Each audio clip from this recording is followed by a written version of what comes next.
Bismillahirrahmanirrahim. Assalamualaikum warahmatullahi wabarakatuh. Sahabat beriman.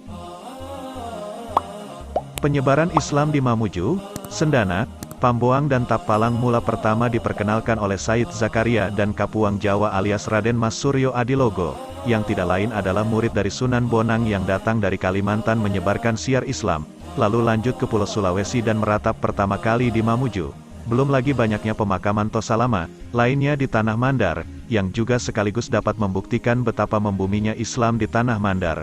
Salah satu yang masih ramai dikunjungi oleh banyak orang adalah di Pulau Tosalama, di Kecamatan Binuang, Kabupaten Polewali, Mandar, di mana di tempat tersebut dan berada di atas puncak ketinggian dikebumikan Syekh Bil Ma'ruf yang juga diyakini adalah salah seorang menganjur Islam di Tanah Mandar. Di tempat itu pula, tepat di pintu masuk makam jelas terbaca monumen ordinansi nomor 238 tahun 1931 yang diperkirakan menyebarkan Islam di Mandar sekitar abad ke-16.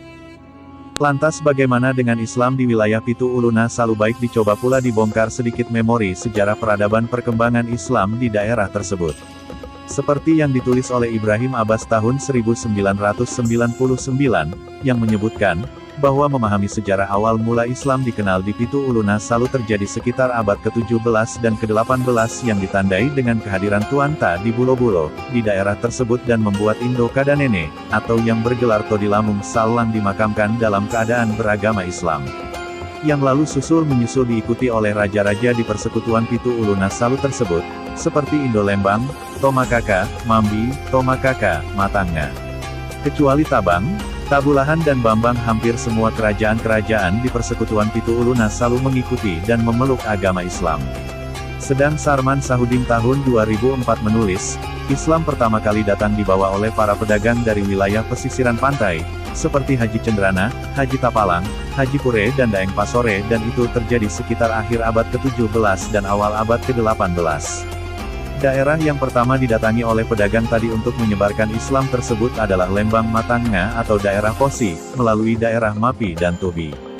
Hal lain yang juga dapat dijadikan titik tumpu penelusuran sejarah peradaban Islam di Pitu Uluna Salu adalah melalui ditemukannya kuburan tua di daerah Matanga, yang oleh masyarakat setempat diyakini sebagai kuburan tempat dikebumikannya Tu Salama, atau sang pembawa Islam pertama kali ke daerah. Konon sebelumnya pernah datang dua orang yang tak dikenal sebagai pembawa Islam pertama. Namun yang satunya kembali, sedang yang satunya lagi tinggal dan lalu meninggal di daerah Lembang Matanga, hingga akhirnya dikebumikan di tempat tersebut. Dari kuburan tempat dikebumikannya itulah kemudian, lalu dianggap keramat oleh penduduk sekitar yang hingga kini diyakini adalah kuburan wali sang pembawa dan penyebar Islam di wilayah Pitu Uluna Salu.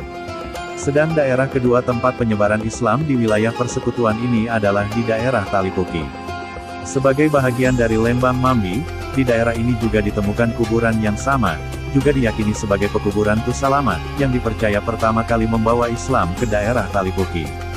Demikian pula halnya dengan daerah Lembang Arale, di mana dari daerah ini didapatkan pembuktian adanya Daeng Mapali yang tak lain adalah cucu dari Kadanene, yang lalu dipercaya sebagai orang yang pertama memeluk Islam. Hal itu terbukti dengan gelar yang disandangkan atasnya yakni, Todilamung Salang yang dikebumikan dalam keadaan muslim. Sedang di Lembang Rentebulahan, juga dikenal seorang nama Tomesoko, Salang atau yang berkopiah muslim, yang tak lain adalah cucu dari salah seorang cucu Indo Lembang di Rantebulan. Penyebaran Islam dan cerita gaib. Waktu ke waktu, penyebaran Islam di Mandar berkembang pesat dan cepat. Fenomena ini cukup mengherankan, sebab tidak butuh waktu lama untuk menjadikan Islam sebagai bagian tak terpisahkan dari budaya Mandar. Awalnya, penyebar Islam hanya menitik beratkan perhatian dalam hal pemberlakuan syariat, menekankan tata cara peribadatan dan perayaan ritual Islam yang benar, seperti penyunatan, perkawinan, dan penguburan. Dalam hal larangan mengkonsumsi daging babi dan berzina sangat dilarang, tetapi larangan lain seperti minum tuak dan opium, meminjamkan uang riba, berjudi, dan mempersembahkan sajian ke tempat keramat dan memuja benda pusaka agaknya tidak terlalu ditegakkan. Salah satu strategi penyebaran Islam di Mandar adalah memperlihatkan dan atau menceritakan hal-hal gaib bagi orang-orang yang meragukan kemampuan penyebar Islam. Itulah sebabnya, hampir semua penyebar Islam di awal-awal penyebaran hingga tahun 60-an adalah orang-orang berbasis tarekat. Misalnya kisah Syekh Al-Ma'ruf, salah satu murid Tus Salamak di Binuang, yang diragukan pendapatnya tentang arah kiblat di masjid yang dia bangun. Dia lalu melubangi dinding pengimaman masjid sebelah barat. Para pemrotes disilakan datang ke dinding pengimaman dan mengintip melalui lubang dinding. Semuanya melihat Ka'bah di Mekah. Rakyat di Binuang dan sekitarnya makin bertambah hormat kepadanya. Sejak itu masyarakat memberikan gelar Sayyid Losah, Sayyid Tembus. Maksudnya, orang yang terhormat, yang pandangannya tembus, dapat melihat hal-hal dan benda-benda yang jauh. Lain lagi kisah Syekh Syarif Ali, penyebar agama Islam yang datang dari Mekah. Konon meninggalkan Mekah bersama saudaranya, Syekh Syarif Husain melalui laut, dengan mengendarai selembar tikar sembahyangnya. Kemudinya tongkat besi panjang 2 meter. Ada 7 tongkat yang berganti-ganti dijadikan kemudi. Perjalanan ditempuh 7 hari 7 malam.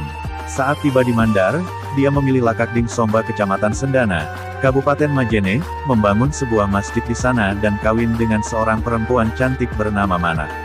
Mempunyai keturunan 3 orang anak, Syekh Haidar tinggal di Lakakding Somba, Syekh Muhammad tinggal di luar Pamboang, dan Syekh Ahmad yang tinggal di Salaparang. Misalnya asumsi yang dikemukakan oleh Andi Syaiful Sinrang. Isalaran Tomatindo di Agamana Marakdia Pamboang, ayah dari Tomatindo di Puasana Maradia Mamuju, pada tahun 1608 menjalin hubungan persahabatan dengan Aji Mahkota Sultan Kutai VII, tahun 1545 sampai tahun 1610, yang dibuktikan dengan adanya syair. Tenna, Dian Diada, Na, Nama, Anna, Jambatang, Anna Silosa, Kute Anna Pamboang, andai kata ada jalan, akan kubuat jembatan, agar tersambung, Kutai dengan Pamboang. Dan yang paling terkenal, syair lagu, Tenggat-Tenggang Lopi, yang di dalamnya mensiratkan orang Mandar tidak mau makan babi yang dihidangkan bangsawan di Kutai. Kesimpulannya, Islam telah masuk di Mandar sebelum tahun 1608. Sebagai wilayah yang mendapat pengaruh atau kekuasaan kerajaan di selatan, awalnya kerajaan Siam untuk kemudian kerajaan Goa, agama Islam masuk ke daerah Mandar berlangsung dalam abad ke-16. Penyebar Islam di Mandar yang diketahui antara lain, Syekh Abdul Mananto Salamak di Salabose, Sayyid Al-Adi, Abdurrahim Kamaluddin, Kapuang Jawa dan Sayyid Zakaria. Belum diketahui hubungan mereka di atas dengan 3 penyebar Islam dari Minangkabau yang mengislamkan kerajaan Luwu, dan kerajaan Goa, apakah sebagai kolega, sebagai guru murid, ataukah kedatangan ulama-ulama di Mandar atas perintah kerajaan-kerajaan Islam besar, misalnya Johor, Goa, atau Ternate. Ulama paling terkenal di Mandar saat sekarang adalah Tosalamak Imam Lapeo, biasa disingkat Imam Lapeo, nama aslinya Kiai Haji Muhammad Tahir. Dia seorang ulama sufi. Diperkirakan lahir tahun 1838 di Pambusuang di Kecamatan Balanipa, Kabupaten Polewali Mandar di masa kanak-kanak bernama Junaihim Namli. Wafat usia 114 tahun, tanggal 17 Juni tahun 1952 di Lapeo, dimakamkan di halaman Masjid Nurut Taubah di Lapeo yang dibangunnya, di daerah Mandar lebih dikenal dengan sebutan Masjid Lapeo, Masjid Lapeo, yang terkenal dengan menaranya yang tinggi. Makamnya, sampai saat sekarang ini banyak dikunjungi, diziarahi oleh masyarakat yang datang dari berbagai daerah. Ada satu kisah kekeramatan Imam Lapeo yang dipercaya kebenarannya. Suatu saat, Imam Lapeo sementara memberikan pengajian, tiba-tiba pengajian dihentikan beberapa saat. Ia keluar ke teras, menatap ke angkasa raya seraya tangannya dilambai-lambaikan. Setelah itu masuk kembali untuk melanjutkan pelajaran kepada murid-muridnya. Sebelum pengajian dilanjutkan kembali, salah seorang muridnya bertanya tentang apa yang barusan Tosalamak Imam Lapeo kerjakan. Dijawab, dia menolong sebuah perahu yang hampir tenggelam di tengah laut karena serangan badai dan amukan ombak besar. Beberapa hari kemudian, seorang tamu dari Bugis datang ke rumah Tosalamak Imam Lapeo mengucapkan terima kasih. Menurut pengakuannya, perahunya hampir tenggelam beberapa hari yang lalu di sekitar pulau-pulau Pangkajene. Yang menolongnya adalah Kiai Haji Muhammad Tahir Tosalamak Imam Lapeo yang tiba-tiba dilihatnya datang berdiri di bagian kepala perahunya. Seketika itu juga ombak menjadi tenang, dan badai pun reda. Terakhir, ulama penyebar Islam yang diyakini kekaramaannya adalah Kiai Haji Muhammad Saleh. Dikenal sebagai salah seorang pionir ulama yang membawa, mengajarkan, dan mengembangkan tarekat Qadiriyah di Mandar. Beliau lahir pada tahun 1913 di Pambusuang. Usia 15 tahun menuju Tanah Suci untuk menunaikan ibadah haji dan menuntut ilmu tarekat. Sewaktu bekerja di Mamuju, tepatnya di saat membaca khutbah di salah satu masjid di Tapalang, Kiai Haji Muhammad Saleh dikirimi ilmu hitam. Namun berkat kekaramahannya, ilmu sihir yang berwujud cahaya bola api tidak mengenai dirinya. Belakangan, penyihir yang melakukannya meminta maaf. Masih di Tapalang, juga pernah Kiai Haji Muhammad Saleh hendak diracun dengan ilmu hitam. Nasi yang dihidangkan kepadanya berubah wujud menjadi ulat dan ular. Tapi itu tak mempan untuk mencelakai dirinya. Ditilik dari sejarah pengaruh agama-agama Samawi yang masuk ke Sulawesi Barat, tampaknya agama Kristen lebih dulu daripada agama Islam. Agama Kristen dibawa oleh orang-orang Portugis, belakangan Belanda, Jerman, dan beberapa negara Eropa. Sedangkan agama Islam oleh orang Arab, Melayu, dan Jawa. Oleh banyak faktor, khususnya pemahaman terhadap budaya setempat, pengaruh Kristen tidak begitu mendalam sebagaimana yang terjadi di Sulawesi Utara. Strategi Islamisasi oleh penyebar Islam menjadikan kaum bangsawan sebagai kelompok yang harus pertama kali diislamkan yang pada gilirannya memudahkan mengajak rakyatnya memeluk Islam. Strategi lain adalah ajaran Islam tidak secara frontal diterapkan, khususnya dalam beberapa praktek ritual. Peninggalan animisme yang masih bisa ditolerir disesuaikan dengan praktek Islam. Ini menjadikan kaum pribumi bisa menerima dengan baik. Belum lagi penggunaan ilmu gaib untuk membuktikan kekuatan seorang penyebar Islam. Itulah cerita singkat tentang masuknya Islam di Sulawesi Barat. Wassalamualaikum warahmatullahi wabarakatuh.